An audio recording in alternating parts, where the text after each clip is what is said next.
Hello and welcome to our 34th session, and in this session we are going to continue with our tilting island game. In our previous session we had made our island rotate left or right using A or D or left or right arrow keys. Now in this session, as we rotate the island, we have to create an illusion that when we press a key like W, the player is moving in the direction in which the island has been rotated. For this we are going to make use of Rigidbody, and also we are going to build this illusion using the new input system. Whenever we have the camera and focal point rotating, we will just apply a force to the ball in the direction the camera is facing. So if we rotate the camera and press the forward button, the ball will roll that way. But if we rotate the other side and press forward, the ball will roll in that way, responding to the direction of your camera. So to make all that happen, let's dive into Unity. As usual, let's start by launching Unity Hub. In Unity Hub, come into project and you can click on the tilting_island1 file which we were working from the previous session, or if you doesn't have this file and want to start fresh, you can click on new project. I am going to use Universal 3D SRP as the template. In the project name, I am going to call this as tilting_island2, and in eUnity project I am going to click on create project. And as the project is getting loaded, come to your YouTube page or the e-learning page, and if you scroll down, and here in the description if you click more and if you scroll down, you have a Patreon link provided here. Click on this Patreon link. This will bring you to the Junior Programmer Series Patreon page, and if you scroll down, you have a file here 34 Tilting Island Push Player Start.unity package. Click on this to download the package. And also if you doesn't have the Sartvic_layout WLT file, click and download it. You have your Unity launch. You can come into the project panel, select this readme file,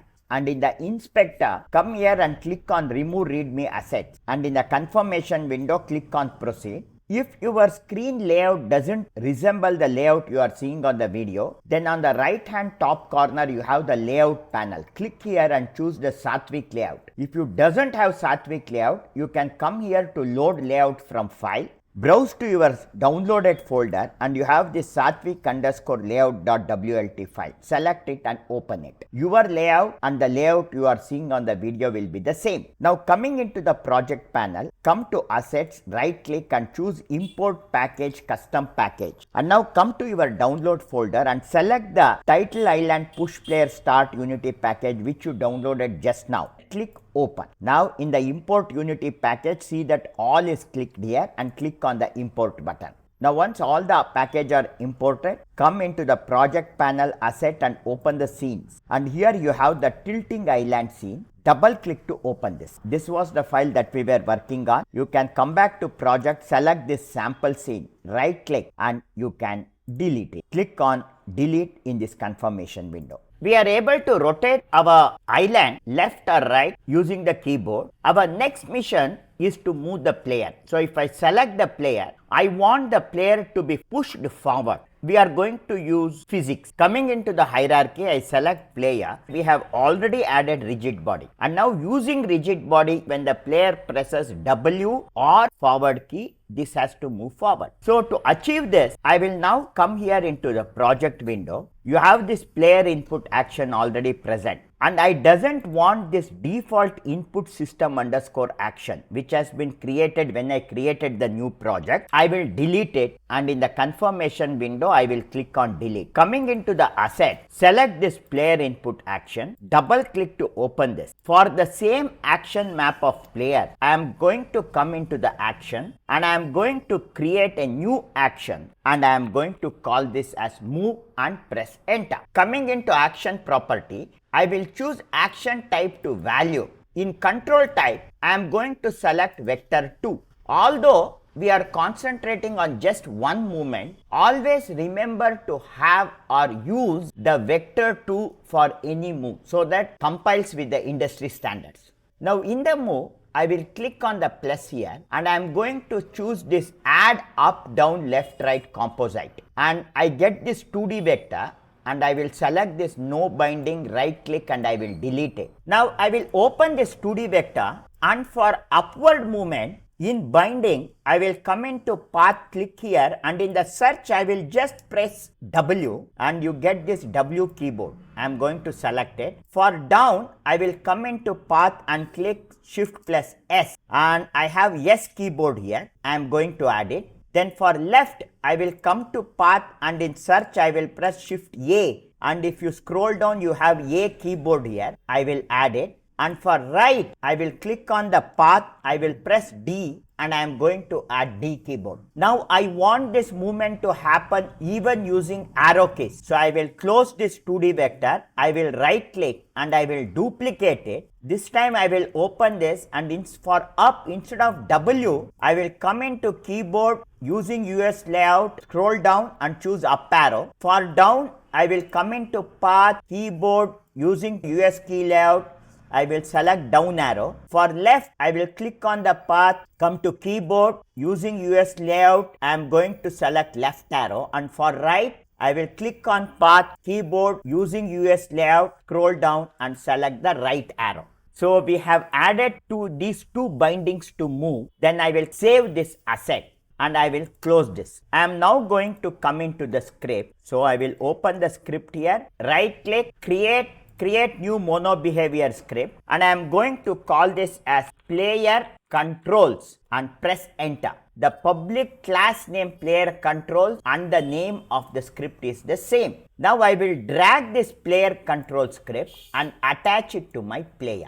And if you scroll down, you have this PlayerControls script here. Now I am going to select this PlayerControls script and I am going to double click and open this. When it asks for you to trust the author, click on yes, I trust the author. The PlayerControls script that we are going to write will be similar to this rotation speed.cs. So if I click on this, use this reference, and same type we are going to write the player controller script. See, in the rotation speed, we started by declaring a variable rotate speed. So I will come back into player control script, and in player control, after the open flower bracket, I will press enter, add a comment, create variable to hold the pushing force value. Press enter and I am going to call this as public. Type of this variable is float and I am going to call this as push speed, and initially I will set it a value of something like 5.0f and end it with semicolon. I will come to file and save this. Next, if you come into rotate speed, next we are going to declare an input action and we are going to attach player input action. I am going to come back here, press enter, add two forward slashes, create variable to add reference to your player input actions. I am going to use private. The type of this variable is player input action. So already you have this script. Press space and I am going to give the same name input actions here. I will end it with semicolon.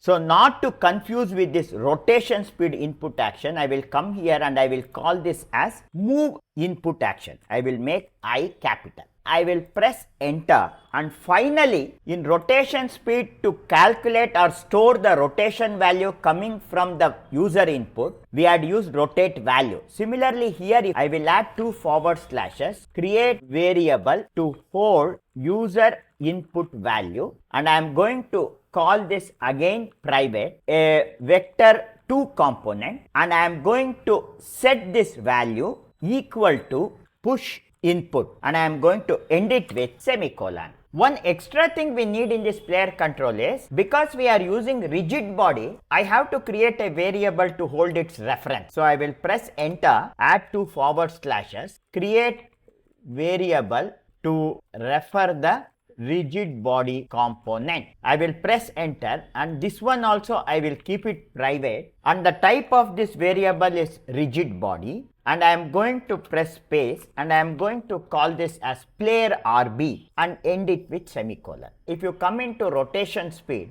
in awake we had assigned our player input action to our input action. So the same thing we will do it in player control. So now before this start, in this line number 14, I will press enter and come into line number 14, and here I will now call private void awake, add open close bracket, enter space, add open close flower bracket and press, come into this flower bracket and press enter. In this private void awake, I am going to add a comment, assign player input actions to our variable. The variable we have used for this is move input action. I will just move it by one tab. I am going to set it equal to new.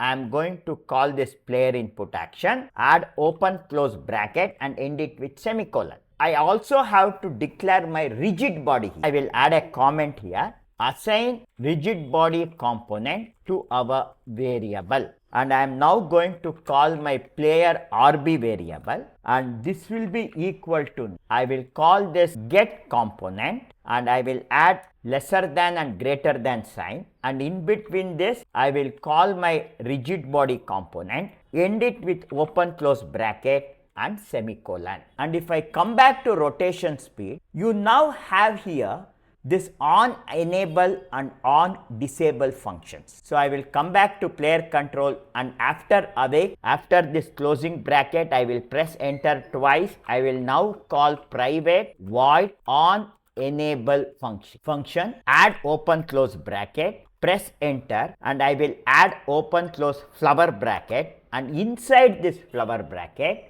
I will now call my move input action here, and in move input action I have player, and in player map this time I won't call rotate but I will call move period. I will enable, add open close bracket and end it with semicolon. Now in the next line I will again call this move input action. I will call this player period move, and if period I will now call this perform. If move is perform, then this is equal to plus equal to, I call this callback function ctx, which is equal to greater than. This is a callback function. My variable push input that I have declared here will be now equal to, I will call this ctx read value, and the value that we are going to read is in lesser than greater than sign. This is a vector 2 value, and I will come out of this and add open close bracket and end it with semicolon. See, in case of rotation speed, since we had used only one axis, this read value was a float value, but since we are using vector 2 here, this value will be a vector 2 value. I will press enter, and again I will call this move input action period player. I will call this move action, and if it is cancelled, then plus equals ctx, again add equals and greater than sign, and now push input. This value will now be equal to vector 2 period 0, and I will end it with semicolon. Then I will come out of this on enable function, press enter. Now I am going to call private void on disable, add open close bracket, press enter, add open close flower bracket, and now here inside this flower bracket again I will call this move input action period the map player, and in player I will call move period. I am going to disable it, and since it is a method I will add open close bracket and end it with semicolon. Finally, we are going to transfer this push input value that we are getting from our input system to our rigid body velocity. If I come to rotation speed, in this script we had transferred this rotate value on our focal point game object using transform.rotate in update. But if I now come into PlayerControl.cs, since we are using rigid body here, we are not going to use update.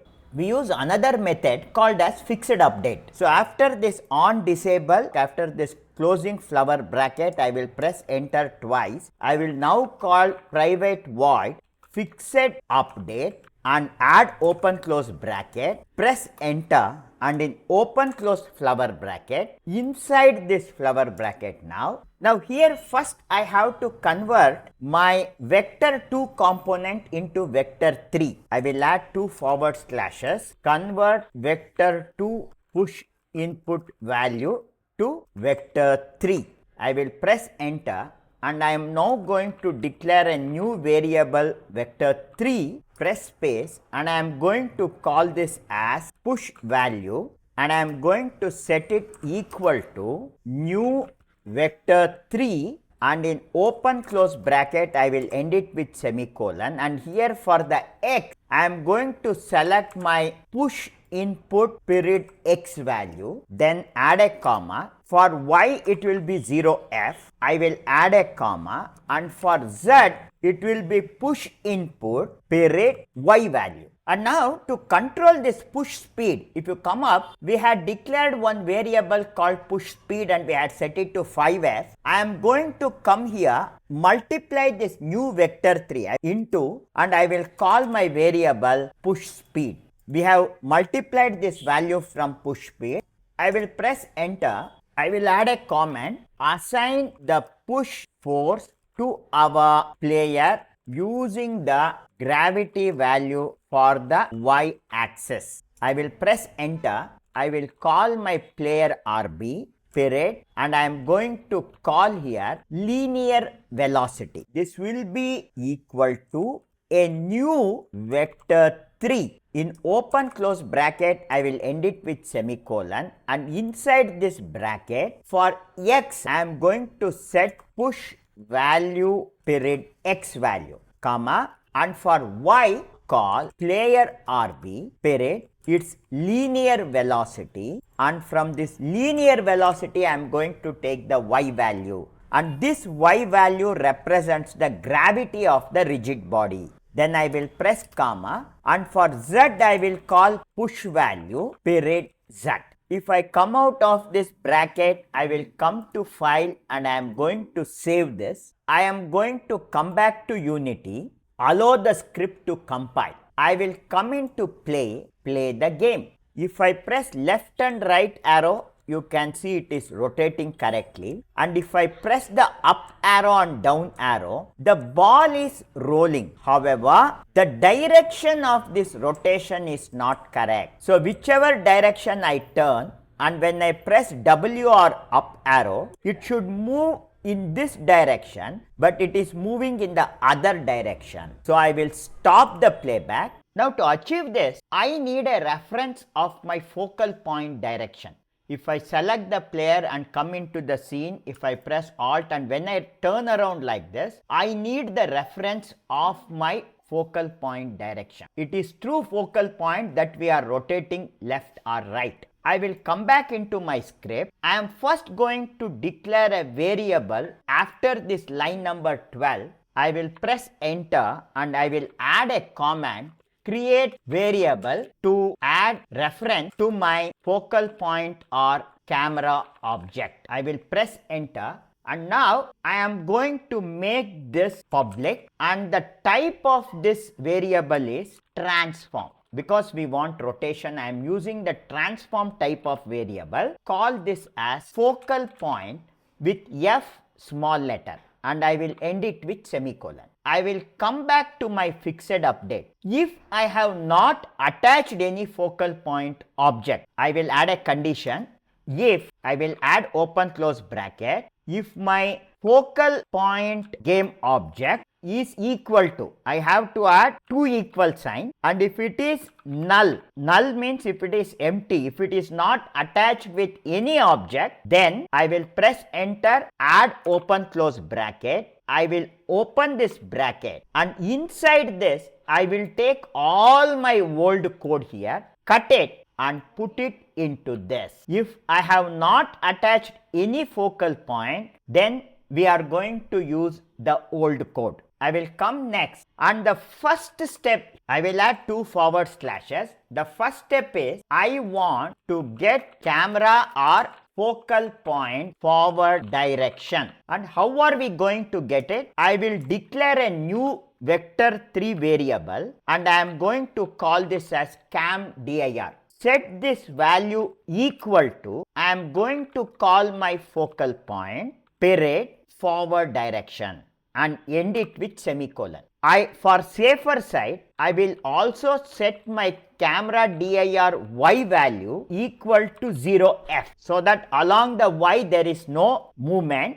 if this focal point forward direction is not exactly 1. So when it is moving, it has to move straight. I have a method here, cam dir period normalize function, no d. I have to add open close bracket. We have got the forward direction of our camera and we have allotted to our cam dir variable. I will press enter, add 2 forward slashes, and I have to now build movement in the camera direction based on the input from the user WR up arrow key. So when the user presses WR up arrow key, that value should be exactly focused on the camera forward direction. So for that, I am now going to declare one more variable, vector 3, and I am going to call this now as move direction equals, I will add open close bracket and end it with semicolon, and inside this I am now going to call my push input here. I am going to come here and I am going to select my cam dir value and I am going to multiply it by my push input. Which axis I am going to use? Period y axis. I am going to press enter. I will add 2 forward slashes to avoid diagonal movement, normalize move dir value. I am going to test in if open close bracket. The condition I am going to test is if move dir period square magnitude and if it is greater than 1f, then add open close bracket and inside the bracket now call my move dir and I am going to normalize it. Add open close bracket and end it with semicolon. So this is going to avoid diagonal movement of my player. I will come down, we have declared one camera direction variable, move dir variable, and I will finally declare one more vector 3 variable and I am going to call this as desired value equal to multiply this move dir vector 3 into my push speed and end it with semicolon. So this push speed which we had in the beginning set the value here to 5f. This push speed is added to my move direction and we get a new vector 3 value, and now comes the final statement. Above this line I will press enter and I will add a comment, add the push speed to our desired value. Then finally I will add 2 forward slashes, apply this value to our player using Rigidbody. I am going to call my player RB, that is my Rigidbody component of my player period. In that I will call linear velocity and I am going to set this value to be equal to a new vector 3 value, and in open close bracket I will end it with semicolon. Its x value will be equal to my desired value period x, comma. Then for y I am going to call my player RB linear velocity and I will set its y value. This is nothing but the gravity value because y is up down direction, add period, and finally I will call my desired value period z, and now I will end it with semicolon. I will now come to file and I am going to save it. Now for your reference, I will give this complete script on the Patreon page and you can use that reference if you have any problem in typing this code. Now come back to Unity, allow the script to get compiled, and once it is compiled, now if I come into the player, right now in player for focal point I have not attached any object. Now if I play the game and if I check it, I can move left and right. You are getting an error here. Variable focal point has not been assigned. See, now still it is working. It is moving in its own direction. So I will stop the playback. Now I will select the player, come here, and in the focal point, I am going to drag my focal point game object from the hierarchy, drag it and attach it to this focal point transform here. If I save this, and now if I play the game and if I check it, and if I press W, it is now moving forward. Now if I rotate, see in all the direction, it always moves in the forward direction. So whatever might be, if I come here, this is moving in the forward direction like this. If I come on the other side, see it is moving in the forward direction like this. Stop the playback. So with this, we are going to conclude this session, and in our next session, we are going to add enemy object to our scene.